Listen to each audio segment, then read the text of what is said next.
Welcome back to my YouTube channel. Realize it's been about 3 years since I last did a walkthrough of what's in my out-of-town box. I've upgraded to 2 boxes. This is my main set of tools that I work out of about 4 days a week. I only work 410s, so this is pretty much what I work out of every day at work. So we'll start off right over here in my orange little rigid box. This thing's kind of my catch-all for my small tools. Got a wire brush, utility knife so I don't have to destroy my pocket knife, a little bit of Teflon tape, stubby screwdrivers, flathead and Phillips, special tool for de-ice pistol gapping for oil burner on de-ice trucks, a punch for shear pins,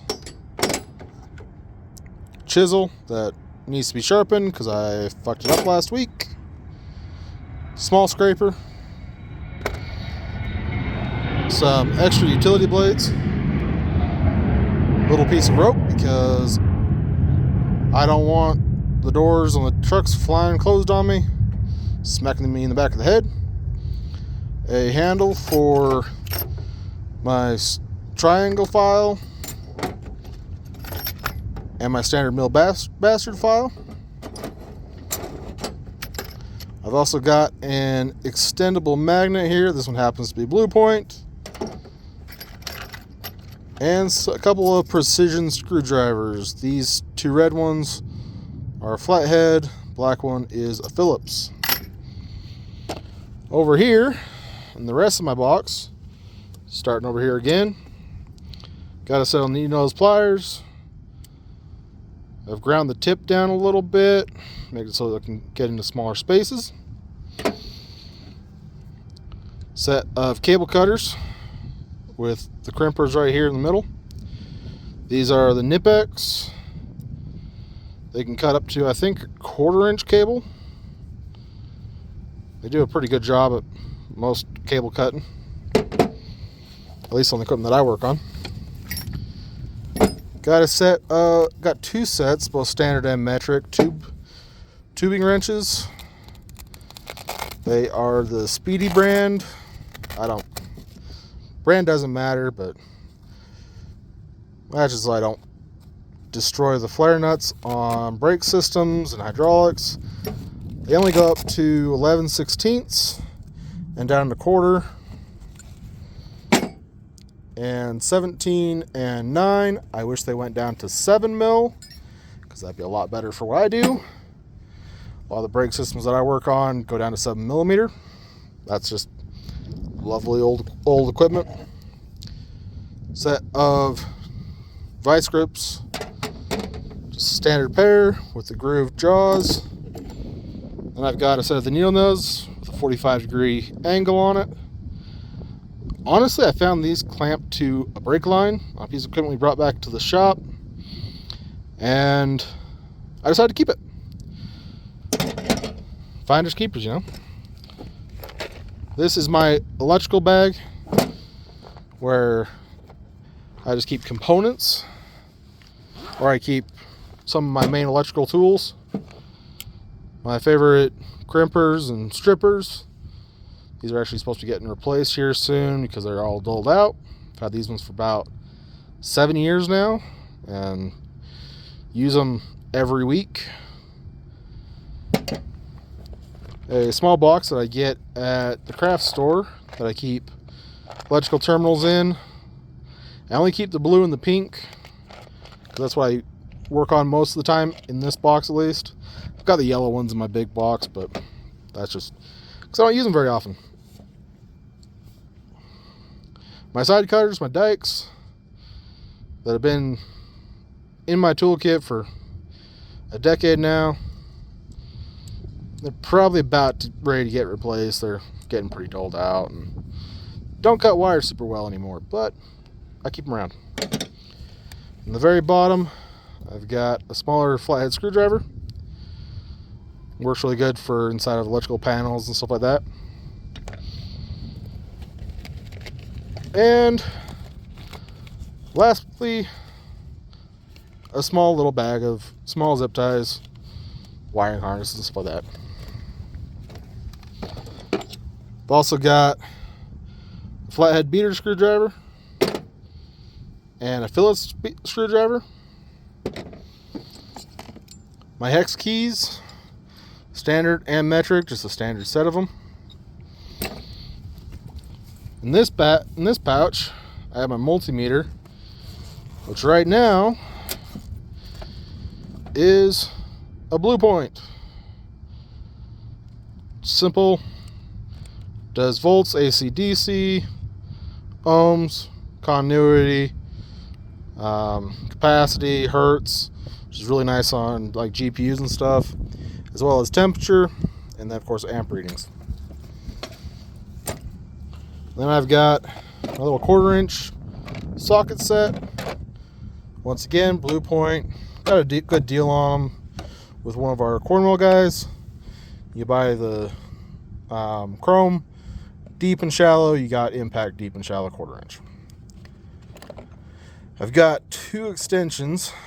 One's a 6-inch, one's a 3-inch, just 1/4-inch extensions, and a little Silver Eagle 1/4-inch ratchet that I have simply because it fits in the box nicely. I don't have to worry about losing as much. Coming across the front, got one of these collapsible Matco bolt bins. They're nice, they're silicone. Magnet holds pretty good. And then I've got 3 different colors of electrical tape. Usually these get used for marking. Right now I've got red, yellow, and white. I got black in there, but I rarely use black because these are the ones that I'm easily able to see the markings on. Over in this corner over here, I have a multi-use screwdriver. So it's got your standard 6-way Phillips and flathead on this side, Phillips and flat on the other side. And then in the back, it tightens up when I use it all the time. I've got Torx, Allens, square drives, because a lot of the control panels are going with square drive for some reason, and another Phillips and flathead combo, just in the smaller size. Let's see, what else do I got in here? Continuing on over in this corner, kind of wedged in there, I got the twin grip Knipex adjustables.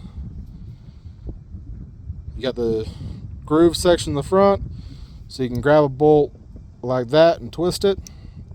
You can also grab it from the side. Extends out really nicely. It's a really good tool. If you don't got one, I'd get one of these. They're great. And then I've got an 8-inch and a 6-inch crescent wrench. Well, everybody needs a crescent wrench. Then I've got my Pittsburgh 3/8 by 1 foot ratchet. I have to replace it about once a year, not because I strip the teeth out. I break the joint right here. Last time I broke it, I was having a 6-inch extension on it, or a 6-foot extension on it. Don't mind the aircraft in the background. I work at an airport. It is what it is. I break these ears off, or I break this piece right in the middle. So about once a year, I take it into Harbor Freight. They give me a brand new one. So that's probably my 7th one that I've had just in this toolkit. Then I got a set of water pump pliers. They are the Cornwall knockoffs of the Knipex.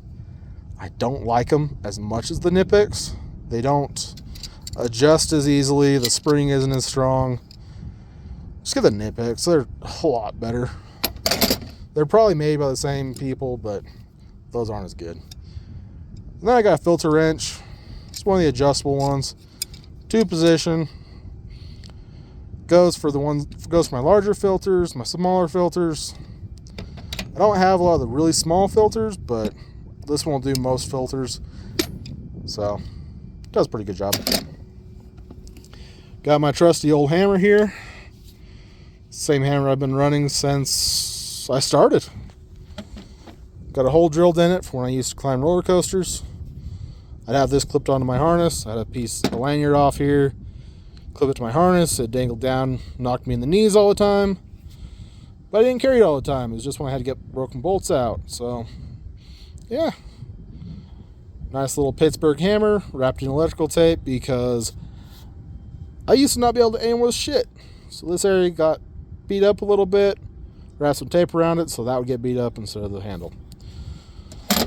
Pro tip for new mechanics: do that for your first couple hammers. It'll save you.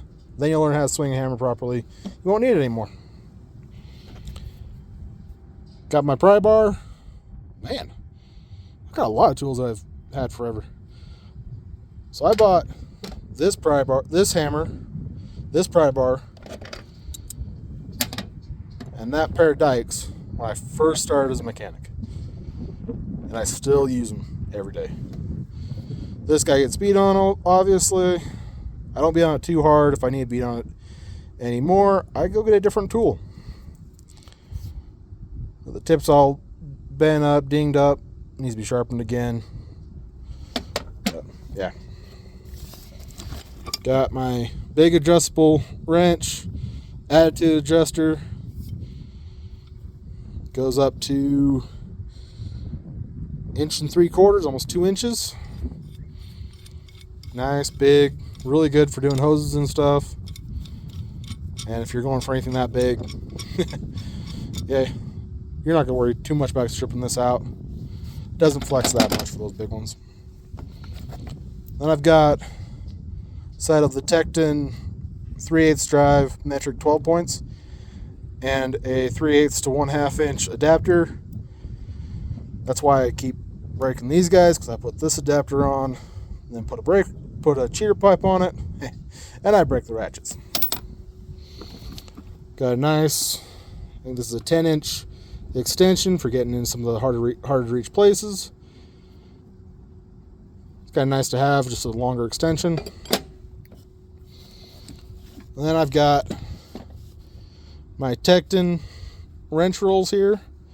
These are my favorite wrench rolls and wrenches, at least that I can afford, because I can't afford the snap-on ones yet.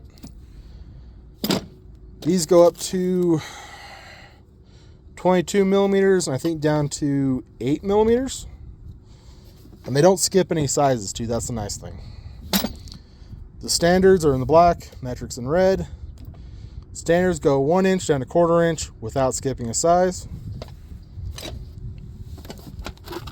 Got some random zip ties down here in the bottom. And then my bigger wrenches.